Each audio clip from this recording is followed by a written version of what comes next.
Right, what's going on, people? Quick little clip before we get on with the video. We recently, or yesterday, I think it was yesterday or the day before, whenever this video goes live, just launched a black collection on NAFFCO54.com.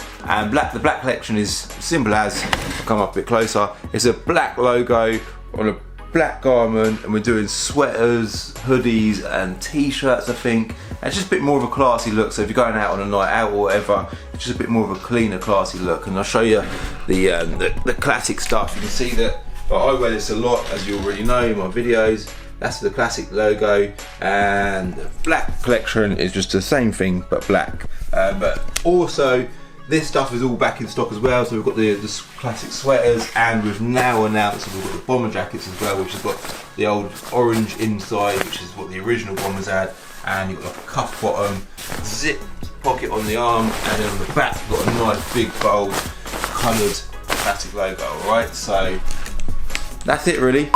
Right, so today, at long last, I'm going to be answering all of your questions that you asked me in an Instagram poll that I done weeks ago.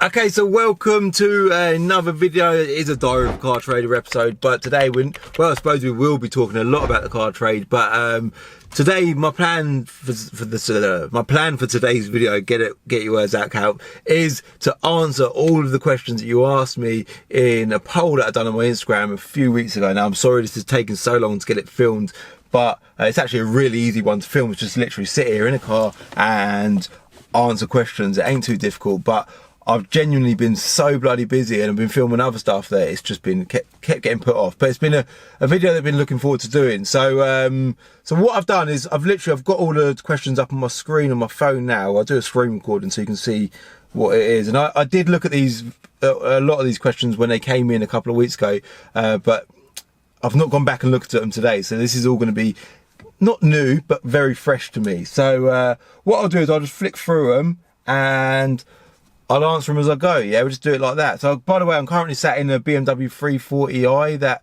I may have already done a video on. If I have done a video on this car already, I filmed it. I just don't know if it would have gone on before this or after this. But if I have, I'll put it up there, all right? So, yeah, go and check that out. It's a proper cool car. I'm just sat in a filming spot. I always film here. It's really good. It's near my house and it's really quiet. So, yeah. Just chilling in the corner of a car park. All right, so right, let's get moving to questions. And I won't, there's no way I'm going to be able to answer them all. You can see there is absolutely loads, so I'm not going to be able to answer all of these questions, but yeah, I'll work my way through as many as I can, and I'll just answer the ones that jump out to me. All right, let's get moving. Tucked underscore, so Tucked Automotive, they've asked me, would I have, given the choice, Mark 1 Golf GTI, a Renault Clio Williams, or a Fiesta XR2, an XR2i even. Now, back then, I was not a massive Ford fan, although I did recently buy and sell an XR2. That was a really nice car. Clio Williams, they were a cool car back in the day, the blue with the gold wheels. But I think for me, I'd go German. No, Mark 1 though.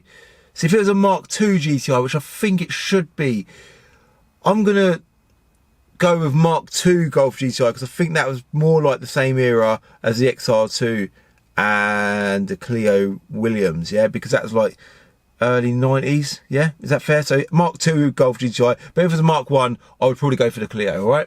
Answers that. My brother Jerome underscore Fair, which Fair brother has the biggest chest? Well, Jerome, you know which one that is. It's our brother Aaron. He's without a doubt got the biggest chest. Dunstable M2, are you excited about electric vehicles in the future?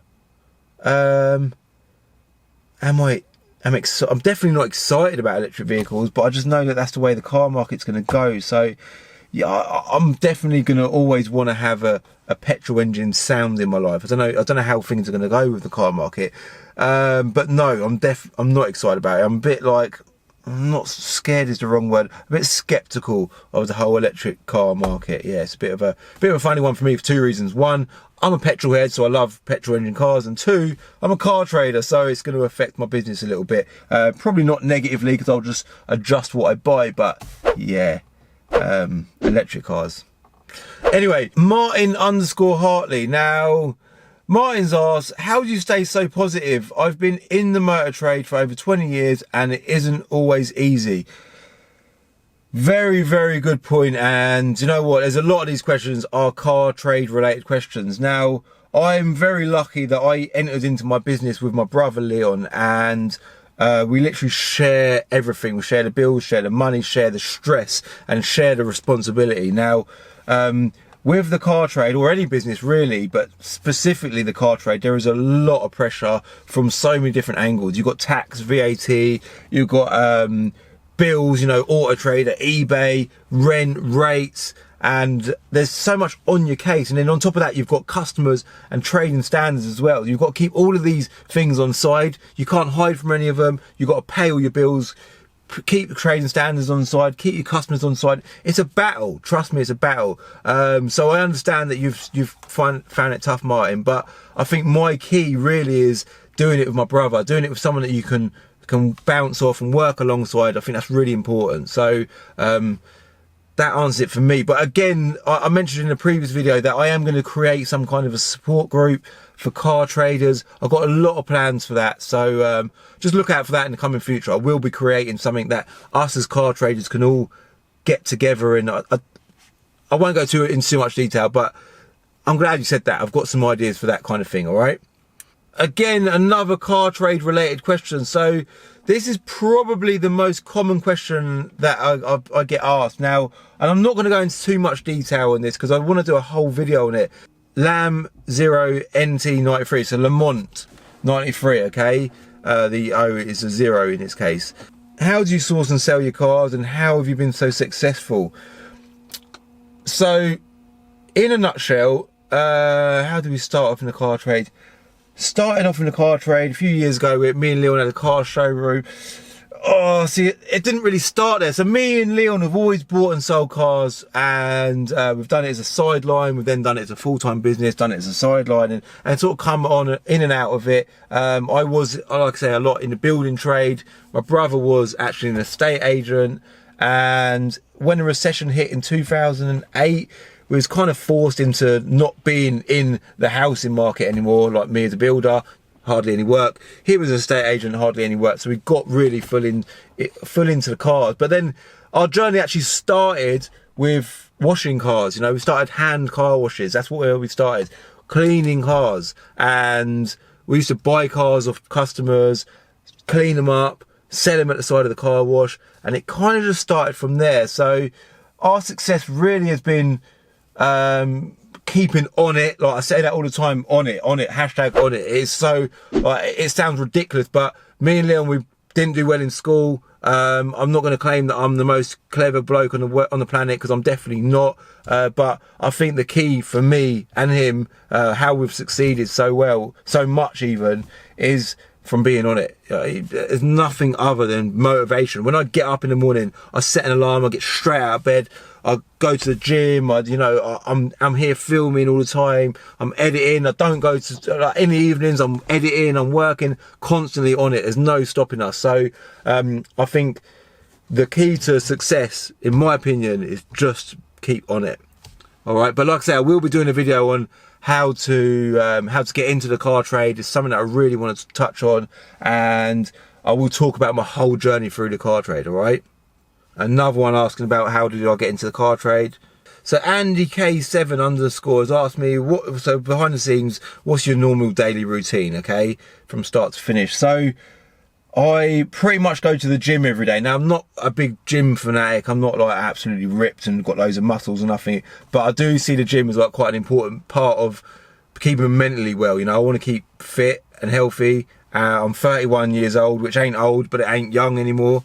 So I get up, go straight to the gym, and like have a shower, a bit of breakfast, you know, good way to start the day. And then I go about my day. At the minute, I've really committed a lot of my time to filming and editing videos. Now, obviously this time a year ago, say, I didn't do this as much as I do now, and my whole car trade life has really took a back step. So generally I would spend my whole day buying and selling cars, you know, going and meeting customers, taking calls, dealing with people, Whereas I'm now at a stage in my business where I'm not relied on so much.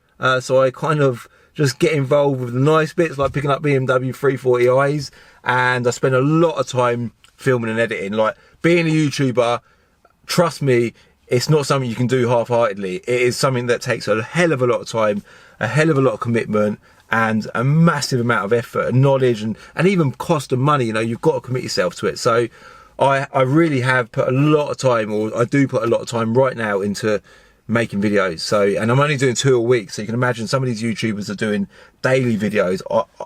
I couldn't do any more than I'm already doing. So yeah, that's how my day goes. Get up, gym. Generally, I don't go gym every single day, but most days I try and go to the gym, do editing, deal with what cars I can in and out throughout the day as well. I get home, have dinner, and then I edit till I go sleep. Literally editing every single night of my life. So there you go. That's that question answered. Editing is my life. So another question. I want to start selling cars, but I have no idea where to start. Have you got any tips? From M Buddha 733. So, have I got any tips? I've got loads of tips for the car trade. I want to do a whole video saying tips for the car trade, because I've got so much advice I can give people. You know, I've done it for a long time, and I've got such an open mind. I consider everything, and I'm constantly looking at ways to improve my business.